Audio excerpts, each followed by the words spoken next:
Hello, नमस्कार, good evening. एक बार फिर से स्वागत है आप सभी का जीएस फाउंडेशन यूट्यूब चैनल पर। दोस्तों, आज का हमारा सेशन है इंडियन इकोनॉमिक्स का, भारतीय अर्थव्यवस्था का। और भारतीय अर्थव्यवस्था के 25 प्रश्नों को यहाँ कवर करेंगे। इसके साथ आपको दिया जाएगा फुल एक्सप्लेनेशन। और ये सभी प्रश्न जो है दोस्तों एनसीईआरटी पर आधारित है। किस एग्ज़ाम के लिए महत्वपूर्ण रहेगा? तो ये सभी एग्ज़ाम के लिए महत्वपूर्ण रहेगा। SSC, railway, state PSC, CDS, NDA, UPSC, SI, PGT या फिर आप किसी भी कम्पिटिटिव एग्ज़ाम की तैयारी कर रहे हैं, ये सभी एग्ज़ाम के लिए महत्वपूर्ण रहेगा। तो करना क्या है दोस्तों, सेशन को एक बार से लाइक करना है। यदि आप भी इस चैनल पर नए हैं तो चैनल को सब्सक्राइब कर देना है और इस सेशन को दोस्तों के साथ शेयर कर देना है ताकि इस वीडियो का लाभ आपके अन्य साथियों को भी मिल सके। ठीक है, तो चलिए शुरुआत करते हैं सेशन की। लेकिन सेशन में जाने से पहले एक बार फिर से रिक्वेस्ट है कि लिंक को कॉपी कीजिए और दोस्तों के साथ शेयर कर दीजिए। ठीक है, तो चलिए शुरुआत कर लेते हैं सेशन की। यहाँ पे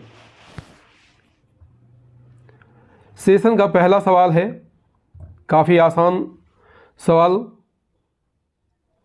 निम्नलिखित में से कौन सी भारत की रबी फसल है? चना, चावल, मक्का या बाजरा? निम्नलिखित में कौन सी भारत की रबी फसल है? सही आंसर हो जाएगा दोस्तों, चना भारत की रबी फसल है। ठीक है, चना भारत की कैसी फसल है? रबी फसल है। रबी फसल रबी फसल के मुख्य फसलों में कौन कौन आता है? गेहूं, चना, मटर, जौ आदि। ठीक है, रबी की फसलें सर्दियों में बोई जाती है, यानी अक्टूबर से दिसंबर तक बोई जाती है, और गर्मियों में यानी अप्रैल से जून तक काट ली जाती है। खरीफ फसल क्या होती है? खरीफ फसलों को मानसून फसल के रूप में भी जाना जाता है, क्योंकि आमतौर पर ये मानसून के महीनों में बोई जाती है। कब बोई जाती है? जून से अक्टूबर के बीच बोई जाती है।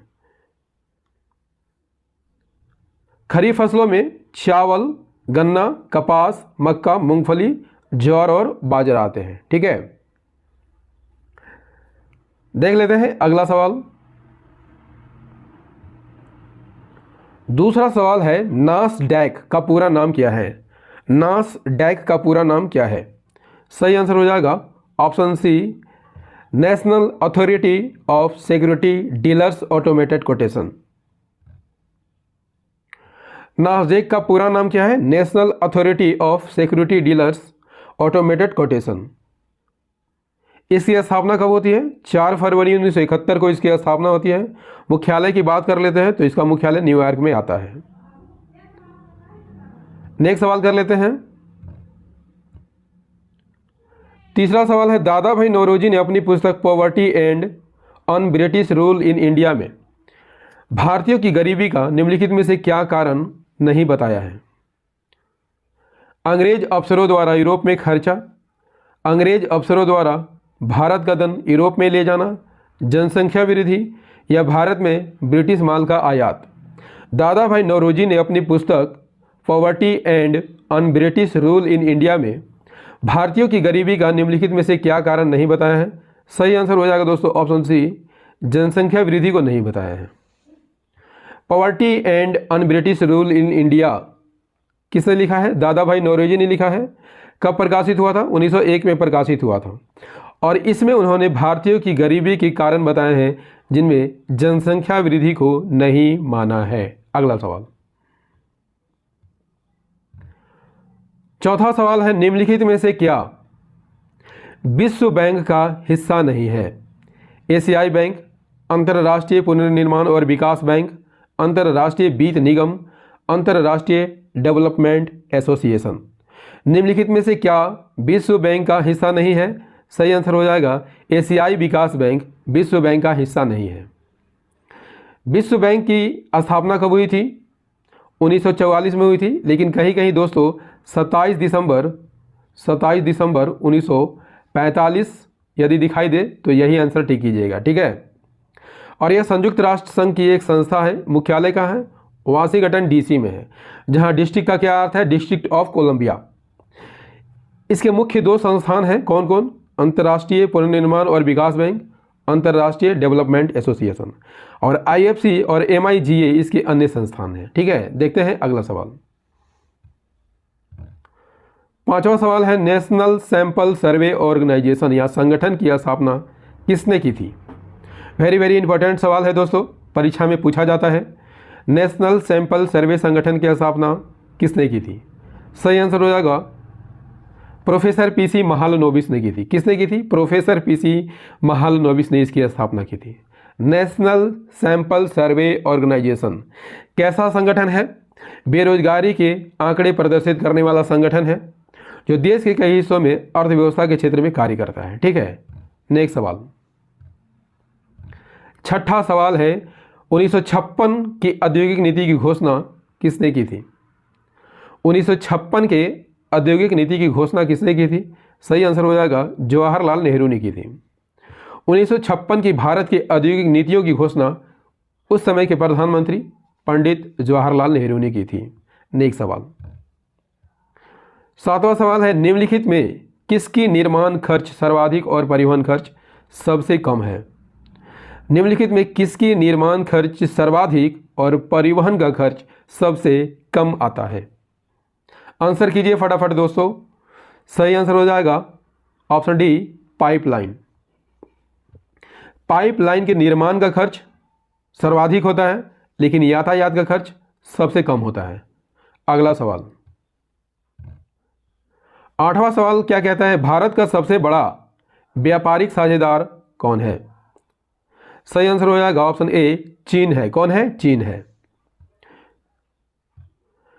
25/12/2017 यानी 25 दिसंबर 2017 के अनुसार भारत के 10 बड़े व्यापारिक साझेदार निम्नलिखित है, जिसमें सबसे ज़्यादा चीन से व्यापारिक साझेदारी हमारी होती है। ठीक है, नेक्स्ट सवाल।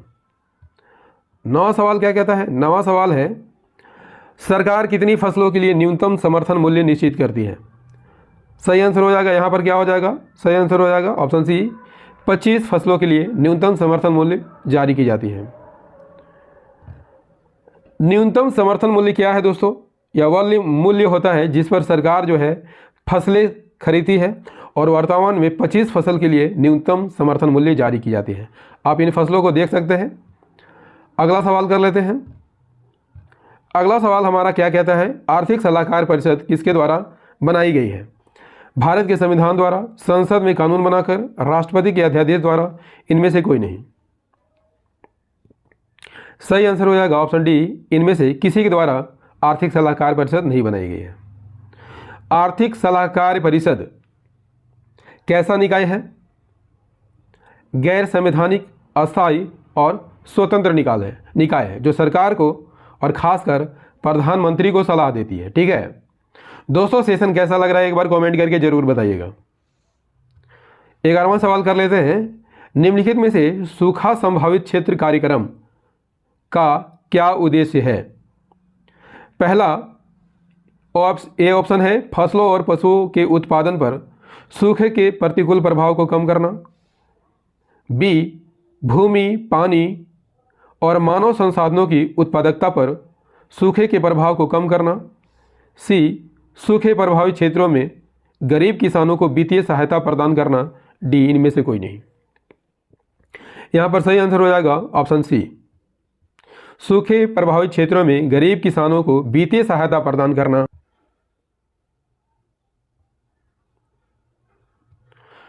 सूखा संभावित क्षेत्र कार्यक्रम का क्या उद्देश्य है?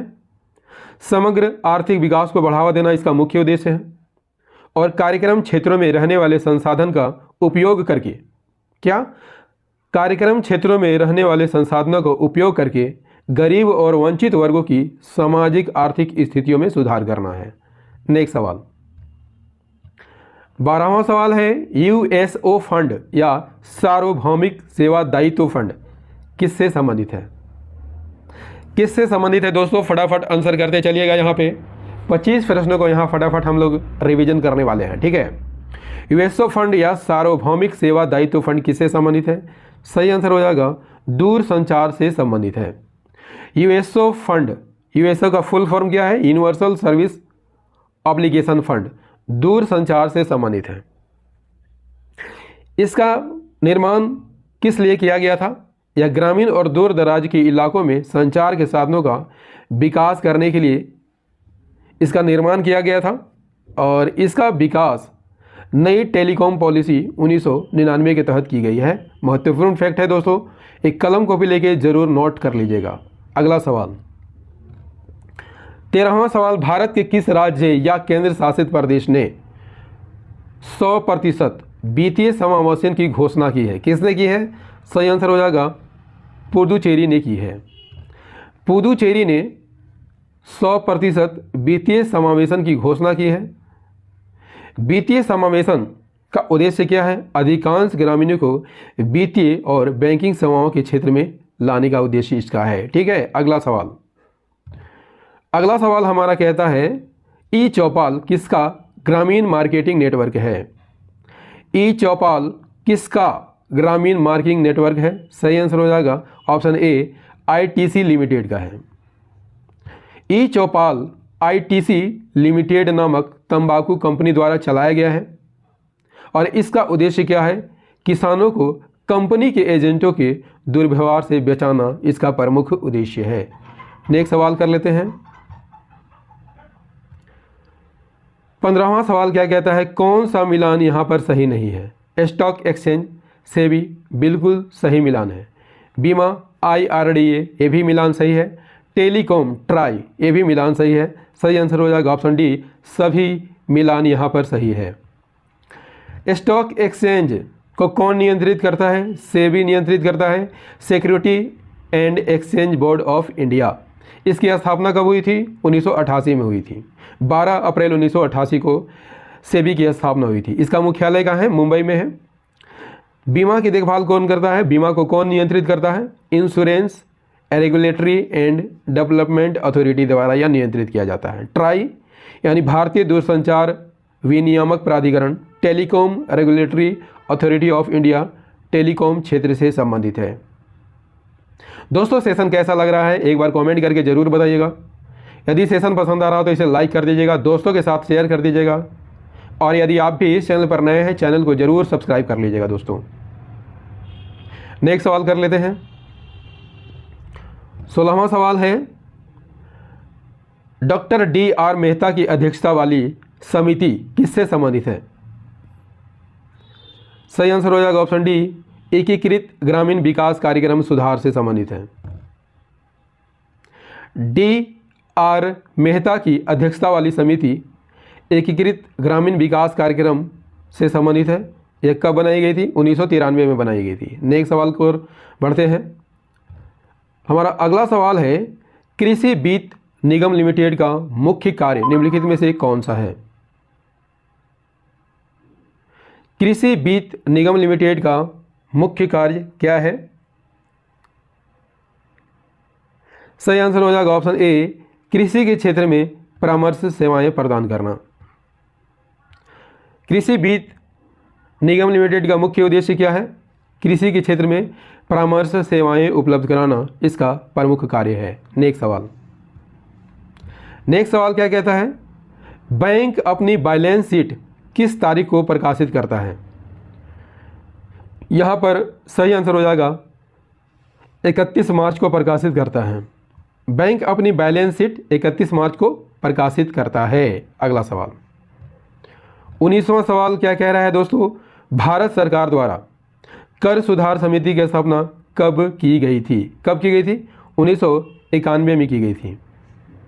भारत सरकार द्वारा कर सुधार समिति की स्थापना किसकी अध्यक्षता में की गई थी? यदि आपसे पूछ ले, राजा चलैया की अध्यक्षता में कब की गई थी? 1991 में की गई थी। नेक्स्ट सवाल, हमारा नेक्स्ट सवाल क्या कह रहा है?